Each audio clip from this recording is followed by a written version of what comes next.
That's ridiculous, her son complained. Is it, Jake? Is it so hard? Is it still so hard to see after everything that has happened? Your father is dead because... Granny Rhoda stopped in mid-sentence, and there was a long silence between the two. You don't have to tell me why Dad is dead, Uncle Jake said. I'm the one who killed him. Jake, I didn't mean... But Uncle Jake didn't let her finish. He turned, walked back down the hallway, and disappeared through the portal. Chapter 6. Sabrina and Daphne followed their grandmother into their bedroom. She said nothing, only pointed at the bed. It spoke volumes, and the girls crawled in. Did Uncle Jake really kill Grandpa? Daphne asked. The old woman just shook her head. Sabrina wasn't sure if her grandmother was saying no to the question or just didn't want to talk about it. I think Uncle Jake is right, Sabrina said.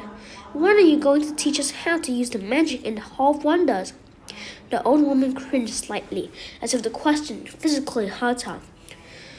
We have plenty of time for that, she said. We don't have any time at all, Sabrina said.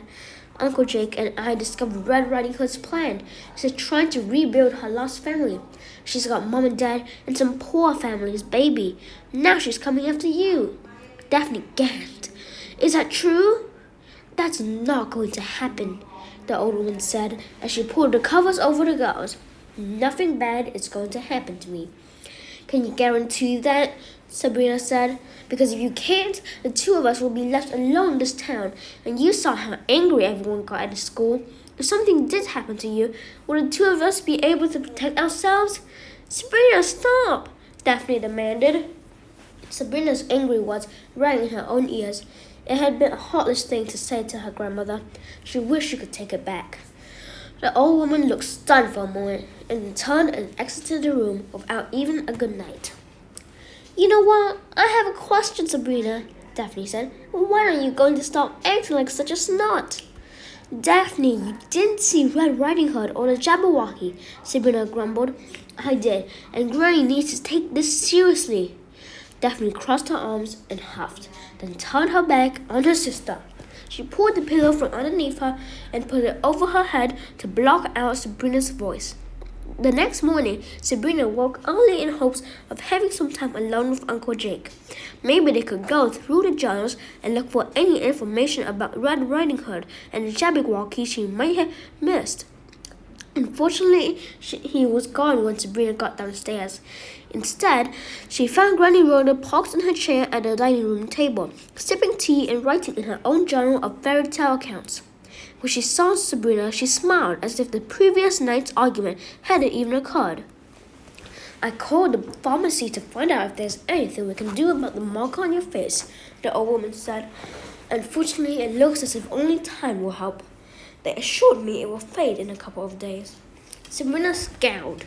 A couple of days? What do you want for breakfast? I'll make you everything you want, the old woman said. But before Sabrina could answer, Uncle Jake burst into the house and set a bright pink donut box on the table. I brought breakfast, he said, as he walked around the table and planted a big kiss on his mother's cheek. Hello, beautiful. The old woman tried to keep a serious face, but Sabrina could see Uncle Jake's charm was working on her. Soon she surrendered a grin. Jake, the children need something healthy in the morning. What the girls need is to try these. I waited outside the baker's shop for an hour to get them. He makes his donuts in the middle of the night, and if you're there when he opens the shop at 5 a.m., you can get them while they're fresh and hot. You should have seen the line. It was around a block. Even the butcher and the candlestick maker were there, and those three can't stand one another. Being lost at sea in an old tub can strain a friendship, Granny explained. She reached in and took out a glazed donut.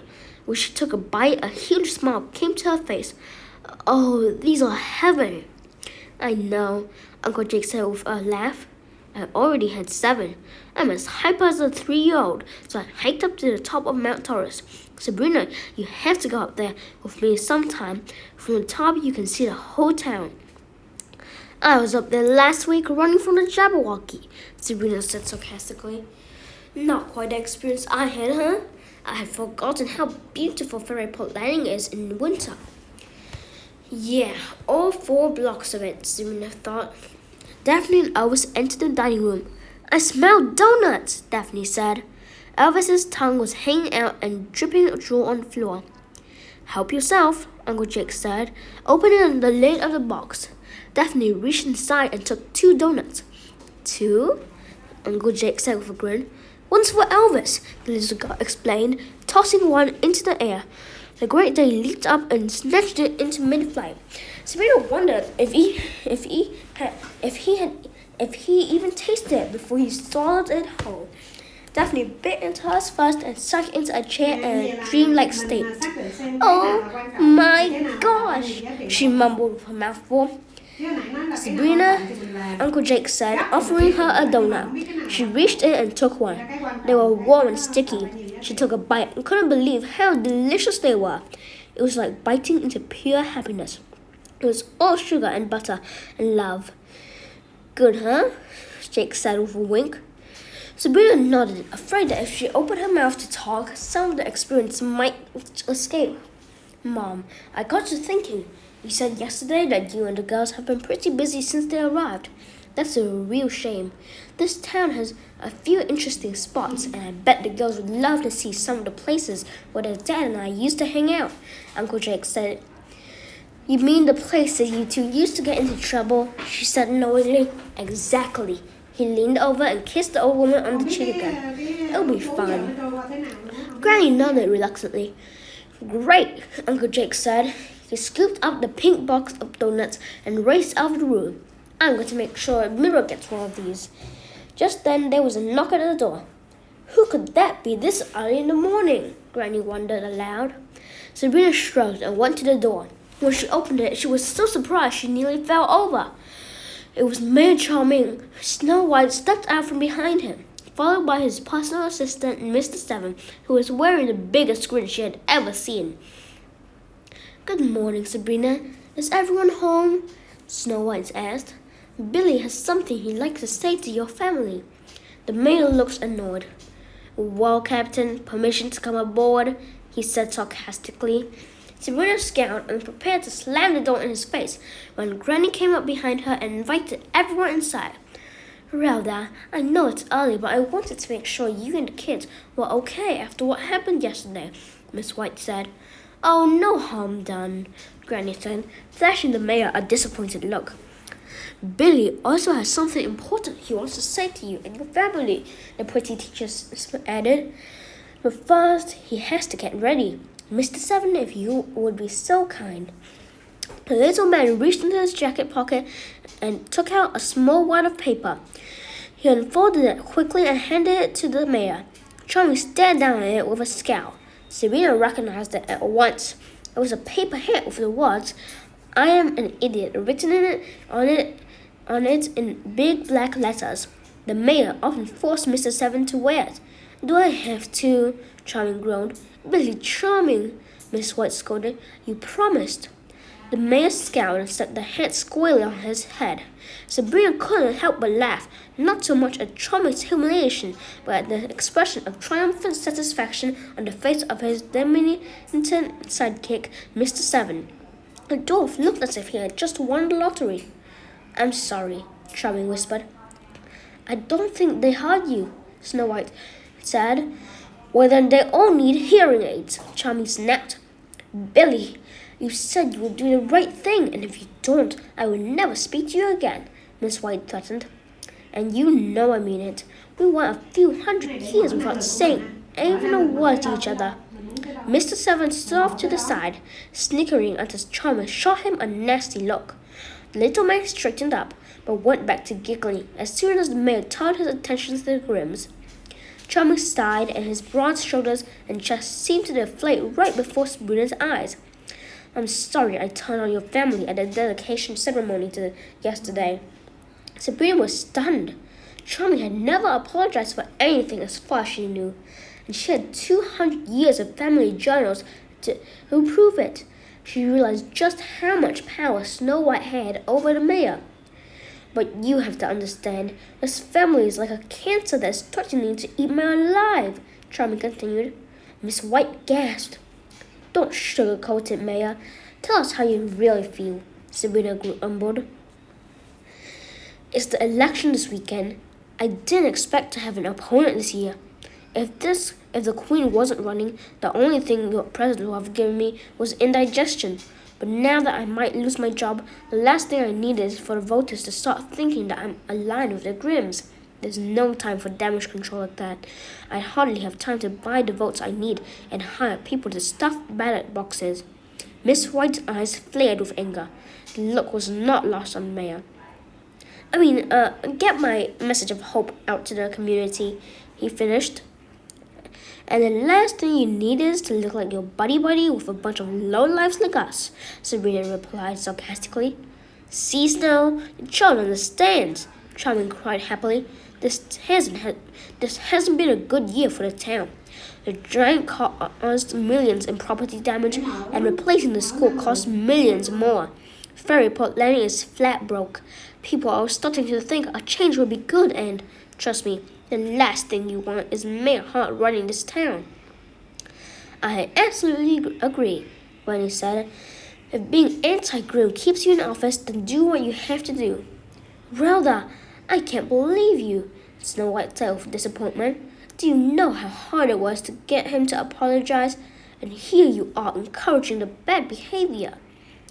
Just then, Uncle Jake came down from the steps. Miss White, is that you? He said, grinning from ear to ear. Snow White looked at the young man with a curious expression. I'm sorry, have we met? Miss White, it's me, Jake Grimm. I was in your second grade class. My brother Henry was a year ahead of me. Your brother Henry? Charming roared. Rhoda, you never told me you had another son. Uncle Jake looked at his mother suspiciously. Oh, I'm sure I mentioned it to you both, Granny said, ushering the visitors to the door. Well, it was nice of you to drop by. We've got a busy day ahead of us. Good luck with the campaign, Mr. Charming. Every time I run around, there's another Grim, Charming complained. Every time I turn around, there's another Grim, Charming complained. There are cockroaches. This town's infested. William Charming, Snow White roared angrily as Granny closed the door in their faces. What do you do? Uncle Jake said. I'm sure I don't know what you mean, Granny said to her. I think I ran out of borrowing time. So I'm gonna just wait a few seconds for me to re-borrow this.